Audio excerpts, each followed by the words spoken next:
ബീഹാറിൽ തെരഞ്ഞെടുപ്പ് പ്രഖ്യാപനത്തിന് മുന്നോടിയായി ബിജെപിയുടെ സുജവ് യാത്ര ഇന്ന് ആരംഭിക്കും. പ്രകടന പത്രിക ജനങ്ങളുമായി ചർച്ച ചെയ്യുകയാണ് ലക്ഷ്യം. മുഖ്യ തെരഞ്ഞെടുപ്പ് കമ്മീഷണറുടെ ബീഹാർ സന്ദർശനം ഇന്ന് അവസാനിക്കും. വോട്ടെടുപ്പ് തീയതികൾ ഉടൻ പ്രഖ്യാപിക്കുമെന്നാണ് സൂചന. കമ്മീഷൻ 2 മണിക്ക് വാർത്താ സമ്മേളനവും വിളിച്ചിട്ടുണ്ട്. ബീഹാറിൽ ഇത്തവണ ജനഹിത പ്രകടന പത്രിക തയ്യാറാക്കലാണ് ബിജെപിയുടെ ലക്ഷ്യം. അതിനായി വീടുകളിലെത്തി പ്രകടന പത്രികയിലേക്ക് നിർദ്ദേശങ്ങൾ സ്വീകരിക്കും. വിദ്യാർത്ഥികൾ, കർഷകർ, സ്ത്രീകളടക്കമുള്ളവരിൽ നിന്ന് അഭിപ്രായങ്ങൾ ശേഖരിക്കും.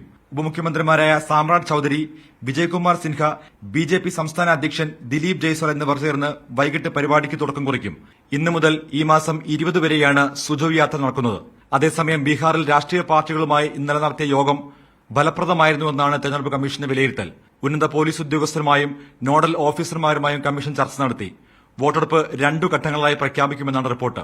ഇന്ന് പട്നയിൽ തെരഞ്ഞെടുപ്പ് കമ്മീഷൻ വാർത്താ സമ്മേളനവും വിളിച്ചിട്ടുണ്ട്. മീഡിയ 1, ഡൽഹി.